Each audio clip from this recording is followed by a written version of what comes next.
and donuts back there, so be sure that you get yourself some coffee and donuts. We're fortunate today to have, I'm not sure how to say this, the mother of former student. I don't want to use the word old. But she doesn't look like she should have grown children, to be honest with you. Esther Connelly, I first met when her son Daryl went into 6th grade. And then she had a daughter, Darlene, and a son, Danny, and another daughter that I never met because she went to John Marshall area. But the 3 children that I thought were delightful. They're all over, all over the United States at the moment, so she and her husband get to travel. But Esther came to the United States as an exchange visitors program to the Methodist Hospital. And she came in 1964. This was through the clinic and the Methodist at that time. She graduated in Central Philippine University with a bachelor's degree in nursing in 1963. And that was the time I think a number of you realized that there was a fairly significant shortage of nurses throughout that entire time period. She came, got married, and stayed in Rochester. She's been at the clinic for 35 years. She's been a nursing supervisor for 29, and at least one of the people in the audience sounds like was possibly an old student, or at least a young nurse when Esther was there. She started an organization called the Phil Am Association in 1980. Now this book here, and you should take a look at it when you get time afterwards. It's got the early memories of that organization, and I think Esther will be talking about that. So she was the first, it looks like the first president in 1980, and then she was president from 99 to 2002. She has been part of an advisory and nominating board of the Rochester International Association from 82 to 91. Was reappointed to the board in 1999. Chairperson of the annual Rochester World Festival Entertainment Board for 5 years. She was appointed by Chuck Hazama as president of the Mayor's International Affairs Committee in 1984 and served in that position for 10 years. She's an avid tennis player, which she never told me when I was teaching her children. She won the women's singles championship of the Mayo Medical Tennis Open in 1984, became an assistant tennis coach at Lourdes High School, and their tennis team won second in the state tournaments in 1988. She describes herself as a sports addict, especially football, and it sounds like pretty much all other sports, and she loves to travel the world. Esther, thank you for coming. Come on up and please give her a hand.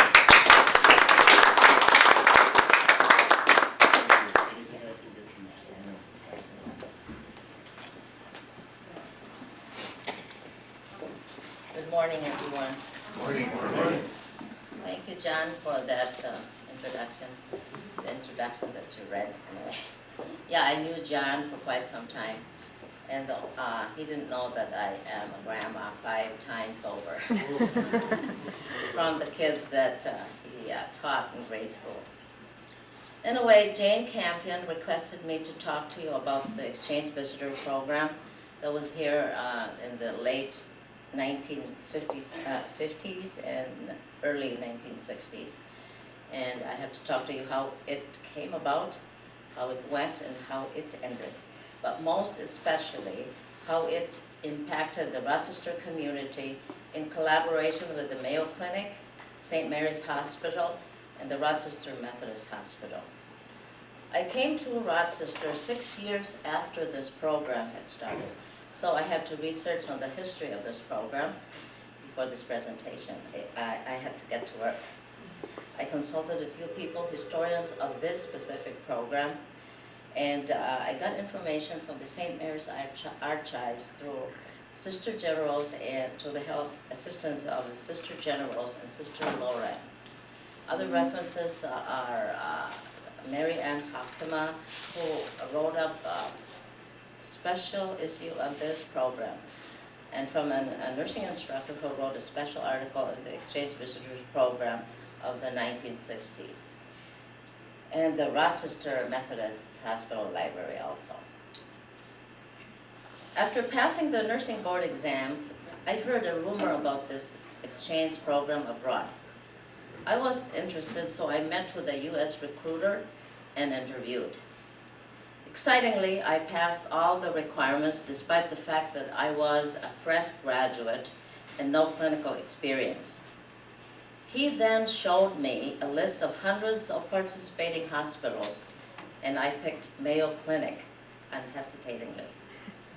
My family at first was skeptical, but with my persistence and confidence, I convinced my father that I'm going anyway. I left the country on May 1964, a year after I graduated from college. As history shows, the United States Congress had passed the U.S. Information and Education Act of 1948, establishing the exchange visitor program for persons in a wide variety of vocational and professional categories. The act was superseded by the Mutual Educational and Cultural Act of 1961. The basic purpose of this act was to enable the U.S. government to increase mutual understanding between the people of the United States and the people of other countries through educational and cultural exchange. Thus the birth of the exchange visitor program.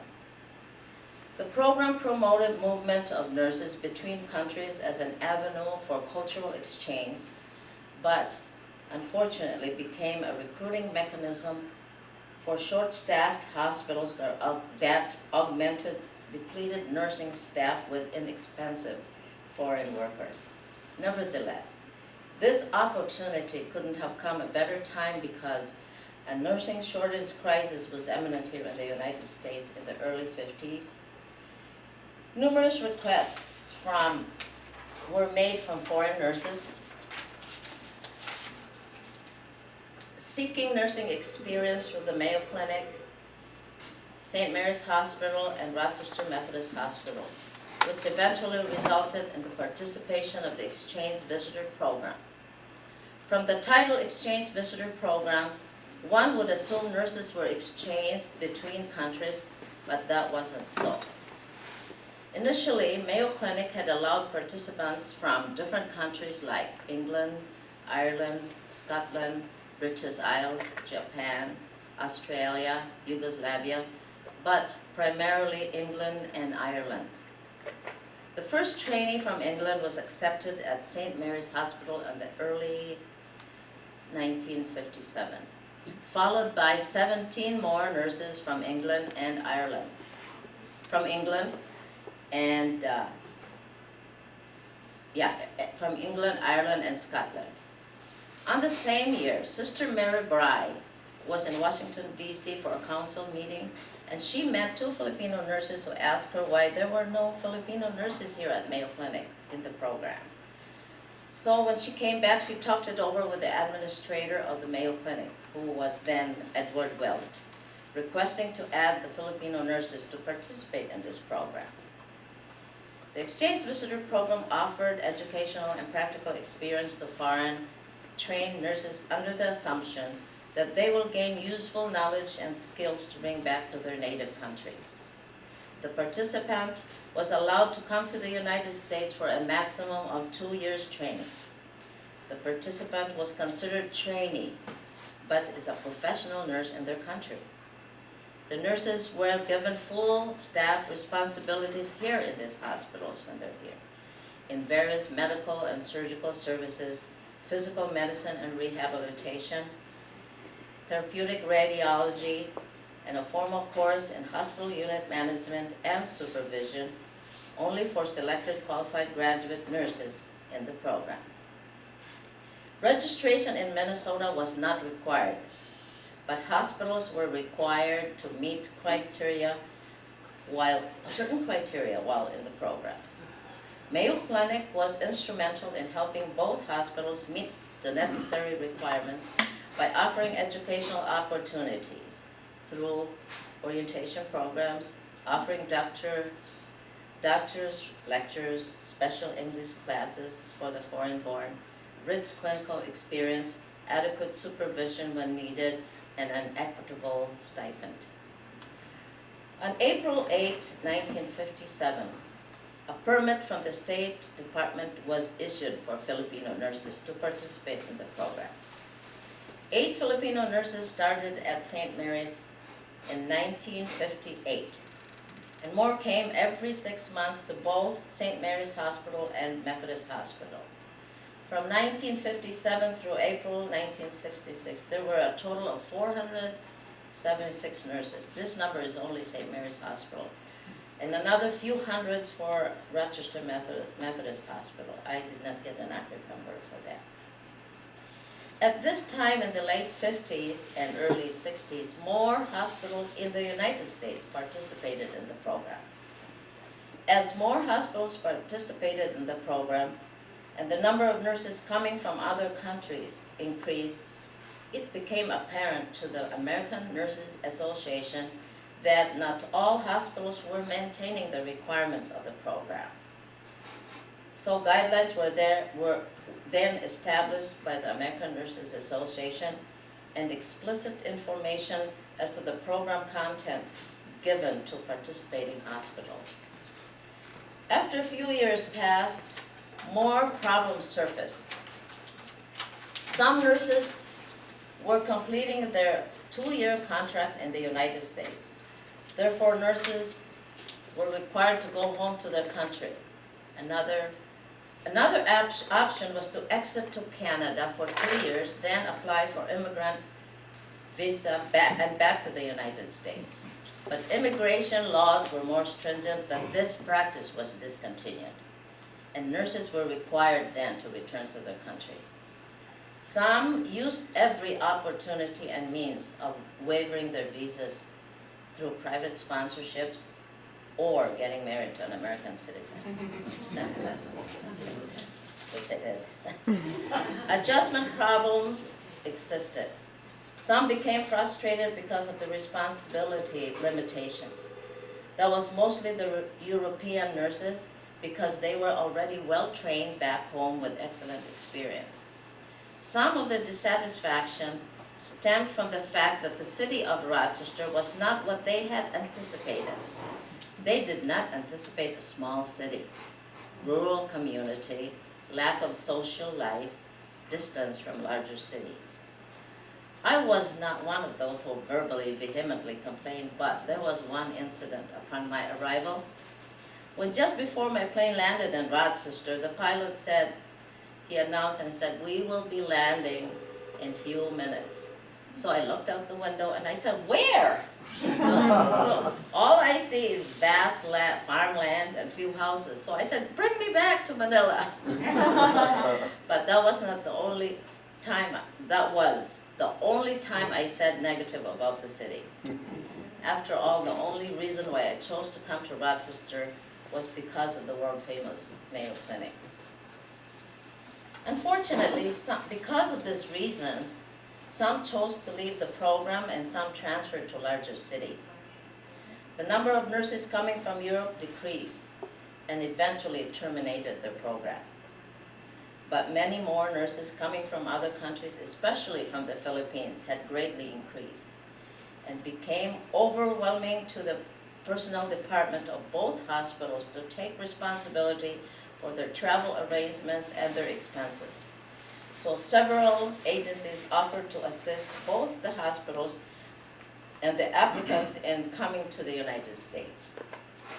They were responsible for pre-screening, interviewing, compiling documents, and assisting applicants with their travel arrangements.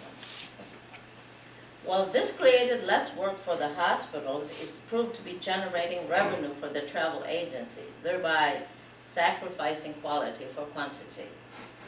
At this point, the hospitals suggested stricter screening of applicants. The nurses should be coming from accredited schools of nursing, producing qualified graduates in the Philippines, specifically. Applicants have to fill out the application with a photograph, verification of present licensure in their country, transcripts of grades, copy of nursing diploma, Board of Examiners grade rating, letter of recommendation from school or present employer, verification of fluency in English, report of physical examination, and agreement to remain for 2 years. Upon receipt of review of formal application and above documents, a letter of acceptance was sent to the applicant by the personnel department, or to a travel agent representative. A stipend was established by the hospital and was subject to both state and federal taxes. It was also necessary that an exchange participant obtains a social security number. Upon completion of the 2-year training, a formal graduation program was held, which includes the presentation of a signed certificate of completion and a pin bearing the seal of either St. Mary's Hospital or Rochester Methodist Hospital. The certificate was then signed by a hospital administrator or an official of the Mayo Clinic. During our training, the reception to us by the Mayo Clinic, St. Mary's Hospital, and Rochester Methodist Hospital was very caring, friendly, and accommodating. We felt accepted right from the start. We then organized a Filipino association named the Filipino Nightingales, since we were all nurses, that's why we call it Nightingales. And the officers were elected within the group. It was then our chance to introduce the Philippine culture to the Rochester community and to the institutions. Through our cultural presentations and programs, performing our cultural dances and showing our traditional costumes in style shows and parades, sharing our native food and delicacies and cultural exhibits.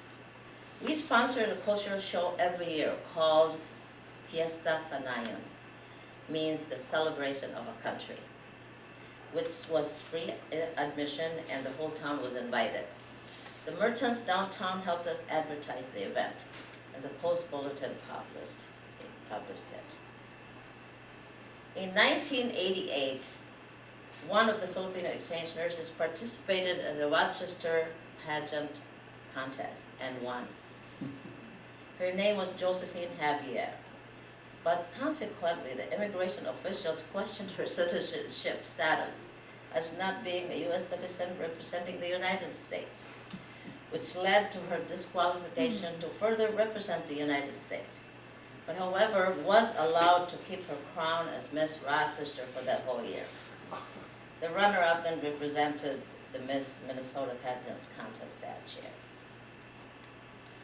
Excuse me. Professionally, we were dedicated nurses to our patients, which was our main objective of our being here, and our commitment to the hospitals were genuine. Sometimes there were only 2 Filipino nurses staffing the night shift in the whole floor, and we never complained. We were given the responsibility to be in charge of a clinical unit quite often on evening and night shift. We indeed care for our patients very much, and we were often offered an invitation to our former patients in their homes.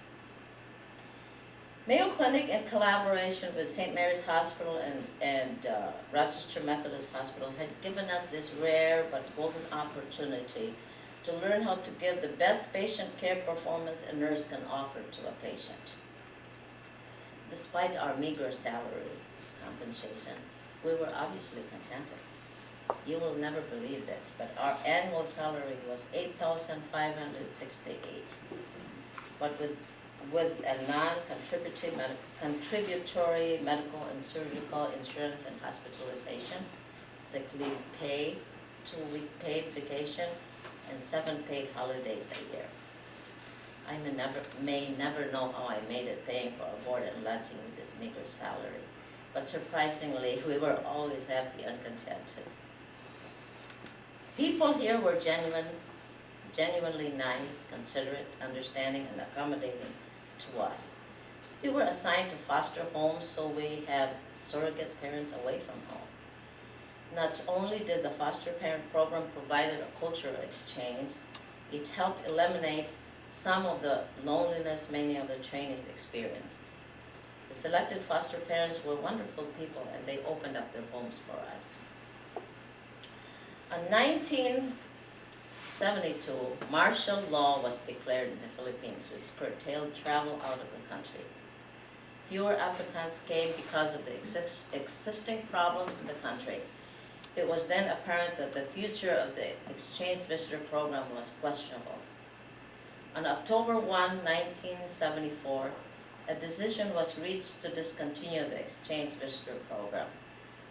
An immediate notification was sent to the Department of State, Immigration Department in St. Paul, and to the travel agencies involved with this program. Personally, I gained valuable knowledge and expertise in the field of nursing, both in clinical and nursing management in my 2 years training here at Mayo. I started at Rochester Methodist Hospital as an exchange nurse, and I worked mostly as a charge nurse in evening shifts and in different areas as we rotated. The reason why I was not made to return home to my country was because I got married to an American citizen, a Rochester native, after my 2 years training as an exchange nurse. But I had to take the Minnesota board licensure in order to work here legally in this state. I then continued to work as a registered nurse at the St. Mary's Hospital and Mayo Clinic for 35 years, with a management position as a nursing supervisor for 29 years to the present. Of note, there are 25 of the Filipino exchange nurses participants who are still here in Rochester. All have married a U.S. citizen, and all have continued working on either hospitals. 8 have retired, 4 with management positions at the present time, and the rest are still working in clinical settings at Rochester Methodist Hospital and St. Mary's Hospital, some on specialized field at Mayo Clinic, and some on health facilities in town. Presently, the Filipinos in Rochester have increased in number, in addition to the original exchange nurses who stayed after they got married and have their families. A Filipino American Association was organized, we called PhilAm. And as John mentioned, I was the first president in 1980 and again re-elected 1999 through 2002. The Rochester Philippine American Association became incorporated and also a member of the Rochester International Association. We have 300 Filipinos, members and non-members of that association here in Rochester at the present time. There is still a good number of Filipino nurses working in both hospitals. Some came later after the program had terminated. There are also Filipino doctors here at Mayo Clinic, both on staff and on residency training. Last but not least, on behalf of the Filipino nurses pioneers, participants of the Exchange Visitors Program, I wish to convey our very important message to all of you that we care, and we always have tried our extra effort to deliver excellent, highest quality nursing care to Mayo Clinic patients who comes here expecting the best medicine has to offer them. Thank you very much for giving me this opportunity to share with you the history of our presence here in this community.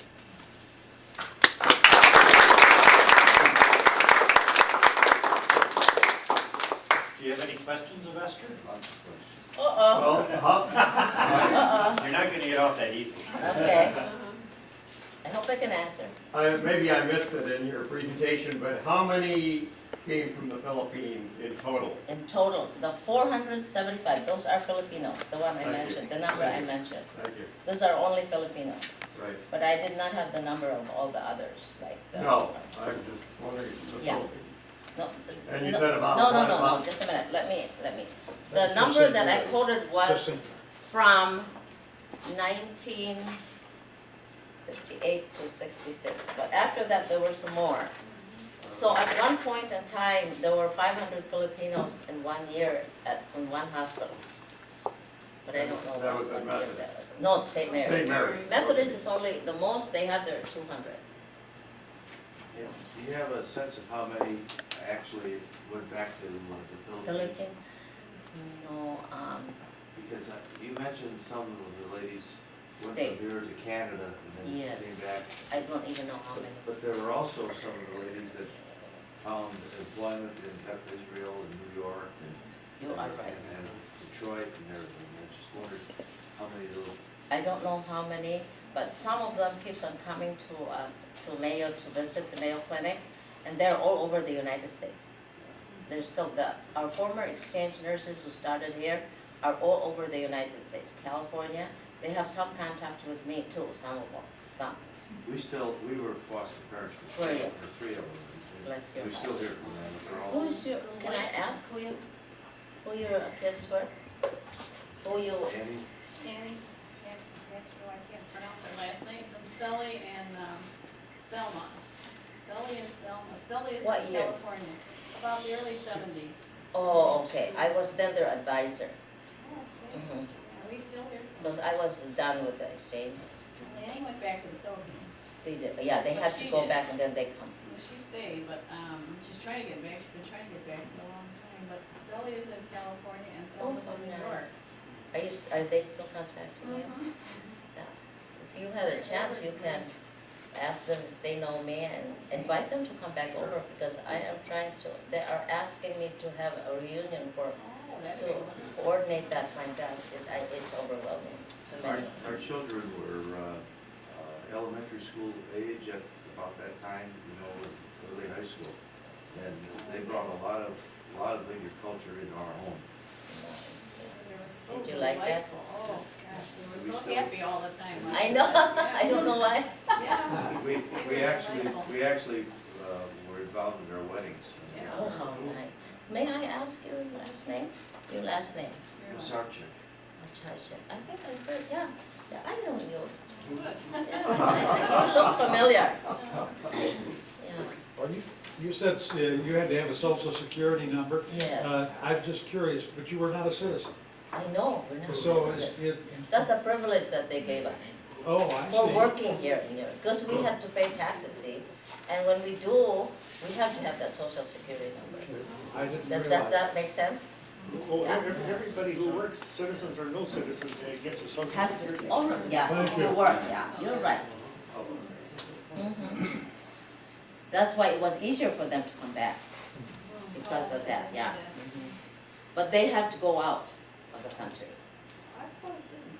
Oh, well, they probably have to waive it. Yeah, Through they the had some, immigration, you know, yeah. Maybe got easier as. Yes, because they already have established something, they worked here. You said that this, they weren't used to the small town living. Weren't there any country girls? No, see, that was with the European, Oh. yeah, some of them are country girls, but I was in the big city, I came from Ah. a big city, and some of them too did thing. But we did not complain much, after, we got used to. How did you get used to the cold? Oh, that was hard to, I'm still not getting used to it. I'm not used to it. Yes, you have to really, Your salary wasn't bad. I okay. came in 1963 as a school teacher, John Marshall, for $5,200. Oh, Oh, wow. really? Oh, I'm sorry, I said that. I think I'm comparing it to what, Yeah. that's what we make too I much. had a master's degree and 3 years' experience, and I get Okay. $5,200.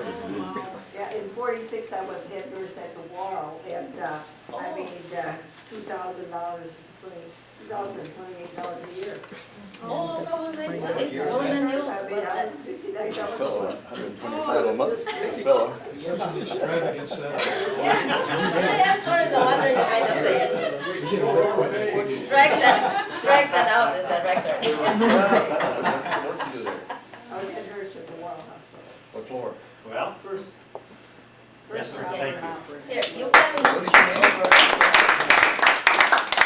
Please take a look at the book. There's a lot of memories in that book. Esther, I would like if you let me make a copy of that, so I've got it for our records. okay, Makes no difference whether it's scratched out or not. okay. I want to thank you all. That's a base for you.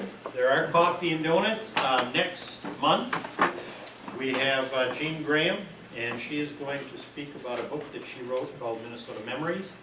And I believe there are at least 3 or 4 entries in that book about the Rochester area.